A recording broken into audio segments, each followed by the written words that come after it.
তোমরা সকলেই জানো গাছ লাগান পরিবেশ বাঁচান।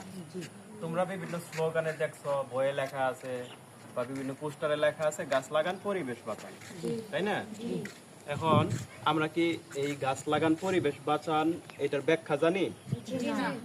হয়তোবা অনেকেই জানি, হয়তোবা অনেকেই জানি না। এখন গাছ কি সেটা তো সবাই জানো। গাছ লাগান মানে মাটিতে পোঁতা বা লাগানো, গাছ লাগান। এখন পরিবেশ বাঁচান, পরিবেশটা কি বলতে পারবা কেউ? আমাদের চারপাশে যা কিছু আছে তাই নিয়ে পরিবেশ। হ্যাঁ, আমাদের চারপাশে যা কিছু আছে তাই নিয়ে পরিবেশ। পরিবেশ কয় প্রকার কেউ বলতে পারবা? দুই প্রকার, প্রাকৃতিক পরিবেশ, সামাজিক পরিবেশ।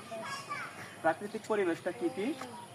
এই যে আমাদের ধরো মনে করো সৃষ্টিকর্তা প্রদত্ত যেগুলো, সেটা হচ্ছে প্রাকৃতিক পরিবেশ। যেমন নদী, নালা, খাল, বিল, পাহাড়, পর্বত, গাছপালা, মানুষ, পশু, পাখি, এগুলা নিয়ে কি প্রাকৃতিক পরিবেশ। আর কৃত্রিম পরিবেশ বা সামাজিক পরিবেশ সেটা হচ্ছে এই যে অট্টালিকা, বিল্ডিং, তারপরে তোমার মনে করো এই যে বয়লার, আমরা যে বয়লারে বসে আছি এই বয়লার, এগুলা করে তোমার কৃত্রিম পরিবেশ বা সামাজিক পরিবেশের মধ্যে।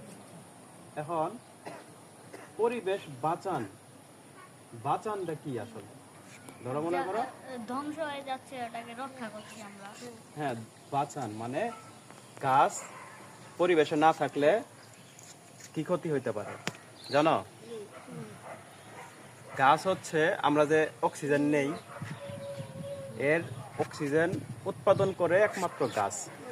এই গাছ ব্যতীত অন্য কোনো মাধ্যম থেকে কিন্তু আমরা অক্সিজেন পাই না। পাই না।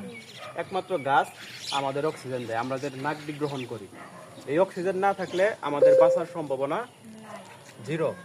অক্সিজেন ছাড়া আমরা বাঁচতে পারবো না, ঠিক? অক্সিজেন ছাড়া আমরা বাঁচতে পারবো না। এখন আমরা যে হারে গাছ কাটি সেই হারে কি আমরা গাছ লাগাই? লাগাই না। আমরা 10টা গাছ কাটলে একটা গাছও লাগাই না। তাহলে আমাদের যে অক্সিজেনের চাহিদা, এই চাহিদা পূরণ করবে কে? গাছ না থাকলে আমরা অক্সিজেন পাবো না, তাই না? এখন আমাদের কি গাছ লাগাইতে হবে, পরিবেশ বাঁচাইতে হবে। গাছ লাগালে আমাদের পরিবেশের ভারসাম্য রাখতে হবে। ধরো মনে করো পরিবেশের অংশ তো ধরো পানি, পানি পরিবেশের অংশ না? নদী নালা পরিবেশের অংশ না? এখন এই অঞ্চলে যদি পানি না থাকে, ধরো মিঠা পানি নাই, আমরা যেটা খাই এটা কিন্তু মিঠা পানি। আর সমুদ্রে কিন্তু অনেক পানি। সমুদ্রের পানি কি খাওয়া যাবে? লবণাক্ত পানি, তুমি লবণাক্ত পানি খাইতে পারবা না, মিঠা পানি খাইতে পারবা। এখন ধরো এই অঞ্চলে যত মিঠা পানি আছে সব শেষ হয়ে গেছে, আমরা নষ্ট করে ফেলছি। তখন কি এই অঞ্চলে মানুষ বাঁচতে পারবো? থাকতে পারবো না। তখন কি হবো? এই অঞ্চলের মানুষ স্থানান্তর হয়ে অন্য অঞ্চলে যাব, যে অঞ্চলে মিঠা পানি আছে। কিন্তু অক্সিজেন এমন একটা জিনিস, এই পৃথিবীতে যদি অক্সিজেন না থাকে পৃথিবীতে প্রাণের অস্তিত্ব থাকবে না। শুধু মানুষ না, যত ধরনের পশু পাখি আছে কারোর অস্তিত্ব থাকবে না। কারণ সব পশু পাখির অক্সিজেনের প্রয়োজন, মানুষের অক্সিজেন প্রয়োজন। তাই আমাদের অক্সিজেন করতে, মানে অক্সিজেন উৎপাদন করতে গাছ প্রয়োজন। গাছ ছাড়া আমাদের অক্সিজেনের চাহিদা পূরণ হবে না, তাই না? এখন তোমরা ভবিষ্যতে যখন বড় হবা, হয়তো বা এখন তোমাদের সুযোগ নাই, তোমরা চেষ্টা করবা পরিবেশ নিয়ে কাজ করা। গাছপালা কিভাবে, মানে তোমার প্রয়োজনে তুমি গাছ কাটতে পারো, তাই না? কিন্তু একটা গাছ কাটলে চেষ্টা করবা তুমি আরো 2-3টা গাছ লাগানো। তাতে কি হবো?